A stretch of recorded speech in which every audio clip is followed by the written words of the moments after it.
بسم اللہ الرحمن الرحیم۔ السلام علیکم ناظرین۔ جب حضور صلی اللہ علیہ وسلم کی جوانی مقدس زندگی سے نکلنے لگی تو آپ صلی اللہ علیہ وسلم کی زندگی میں اچانک تبدیلی ہونے لگی تو ایک دم آپ صلی اللہ علیہ وسلم تنہائی کو پسند کرنے لگے۔ 25 سال کی عمر میں آپ علیہ السلام نے حضرت خدیجہ رضی اللہ عنہا سے شادی کی اور 35ویں سال میں آپ علیہ السلام نے حضرت خدیجہ کی تجارت میں بھی حصہ لینا بند کر دیا اور اسے اپنے منتخب کردہ نمائندوں کے حوالے کر دیا۔ اچانک آپ صلی اللہ علیہ وسلم کی ذات اقدس میں ایک نیا انقلاب رونما ہو گیا۔ اکیلے تنہائی میں بیٹھ کر خدا کی عبادت کرنے کا ذوق و شوق پیدا ہو گیا۔ آپ صلی اللہ علیہ وسلم کی زندگی اکثر غور و فکر میں گزرنے لگی۔ دن رات خالق کے کائنات کی ذاتی صفات کے تصور میں اور اپنی قوم کے بگڑے ہوئے حالات کے سدھارنے کا غم زیادہ ہونے لگا۔ ان دنوں میں ایک نئی بات یہ بھی ہو گئی کہ حضور صلی اللہ علیہ وسلم کو اچانک اچھے خواب نظر آنے لگے اور آپ صلی اللہ علیہ وسلم کا ہر خواب اتنا سچا ہوتا کہ خواب میں جو کچھ دیکھتے اس کی تعبیر صبح صادق کی طرح روشن ہو جایا کرتی تھی۔ 36ویں سال سے آپ صلی اللہ علیہ وسلم کو تنہائی اتنی پسند آ گئی کہ آپ صلی اللہ علیہ وسلم مکہ مکرمہ کی آبادی سے تقریباً 3 میل دور جبلی نور نامی پہاڑی کے اوپر ایک غار تھا جس کو غار حرا بھی کہتے تھے۔ آپ صلی اللہ علیہ وسلم اکثر کئی دنوں کا کھانا پانی ساتھ لے کر اس غار کے پرسکون ماحول کے اندر خدا کی عبادت میں مصروف رہا کرتے تھے۔ جب کھانا پانی ختم ہو جاتا تو کبھی خود گھر پر آ کر لے جاتے اور کبھی حضرت خدیجہ رضی اللہ عنہا کھانا پانی غار میں پہنچایا دیا کرتی تھی۔ نبی کریم صلی اللہ علیہ وسلم جب جاتے تو پہلے کعبے میں حاضری دیتے، پھر غار حرا میں جاتے اور اسی طرح جب واپس آتے تو پہلے غار حرا سے کعبے میں تشریف لاتے اور طواف کر کے پھر اپنے گھر تشریف لاتے، آ کر 2-4 دن قیام کرتے، پھر غار حرا تشریف لے جاتے۔ اسی عرصے میں رسالت کا آغاز ہونے کی خبریں آپ صلی اللہ علیہ وسلم کو ملنے لگی۔ علماء فرماتے ہیں کہ محمد صلی اللہ علیہ وسلم نبی پہلے سے تھے، جیسا کہ کنت نبیا و آدم بین الماء والتین، میں اس وقت بھی نبی تھا جب آدم پانی اور گیلے مٹی کے مرحلے سے گزر رہے تھے، لیکن رسالت یعنی دوسروں کو اللہ تعالیٰ کا پیغام پہنچانے کا حکم نبی کریم صلی اللہ علیہ وسلم کو ابھی تک نہیں آیا تھا، اور ولادت سے لے کر 35 سال تک آپ صلی اللہ علیہ وسلم کو کوئی وحی بھی نہیں آئی تھی۔ 35ویں سال سے وہ زمانہ شروع ہوا جب نبی صلی اللہ علیہ وسلم غار حرا کی تنہائی میں عبادت کیا کرتے تھے۔ اسی عرصے میں ایک دن آپ صلی اللہ علیہ وسلم معمول کے مطابق غار حرا کے اندر عبادات میں مشغول تھے کہ بالکل اچانک آپ کے پاس ایک فرشتہ ظاہر ہوا۔ ان دنوں آپ صلی اللہ علیہ وسلم کی عمر مبارک 40 سال تھی۔ یہ وہ فرشتہ تھا جس کا نام حضرت جبرائیل علیہ السلام تھا، جو ہمیشہ اللہ کا پیغام اس کے رسولوں تک پہنچاتے رہتے تھے۔ فرشتے نے ایک دم آپ صلی اللہ علیہ وسلم سے کہا کہ پڑھیے۔ آپ صلی اللہ علیہ وسلم نے فرمایا، میں پڑھنے والا نہیں ہوں۔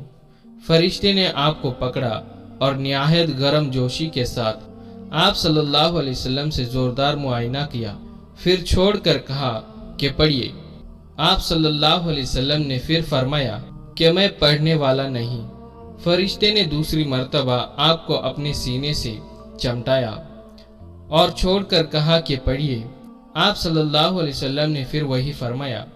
تیسری مرتبہ فرشتے نے آپ صلی اللہ علیہ وسلم کو بہت زور سے اپنے سینے سے لگا کر چھوڑ دیا اور کہا، اقرأ بسم ربک الذی خلق، خلق انسان من علق، اقرأ وربک الاکرم، الذی علم بالقلم، علم الانسان ما لم یعلم۔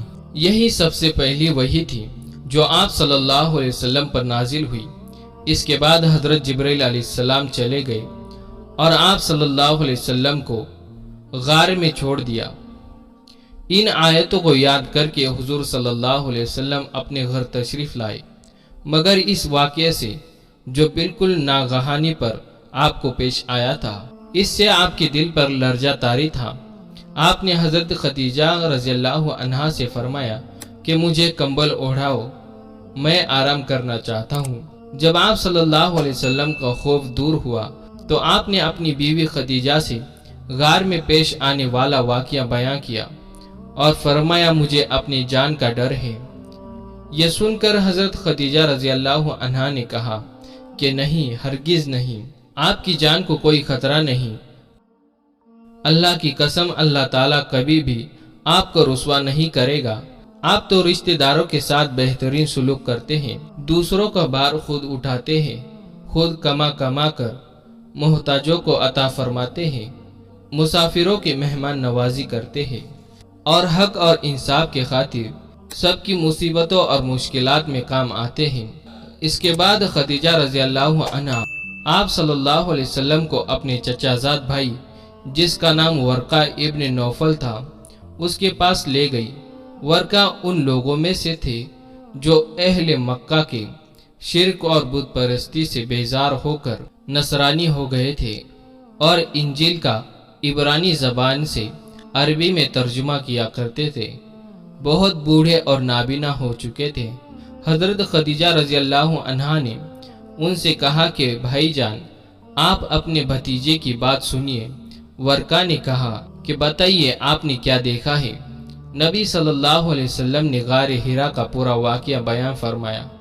یہ سن کر ورقہ نے کہا، یہ تو وہی فرشتہ تھا جس کو اللہ تعالیٰ نے حضرت موسیٰ علیہ السلام کے پاس بھیجا تھا۔ پھر ورقہ کہنے لگا کہ کاش میں آپ کے اعلان نبوت کے زمانے میں تندرست جوان ہوتا، کاش میں اس وقت تک زندہ رہتا جب آپ کی قوم آپ کو مکہ سے باہر نکالے گی۔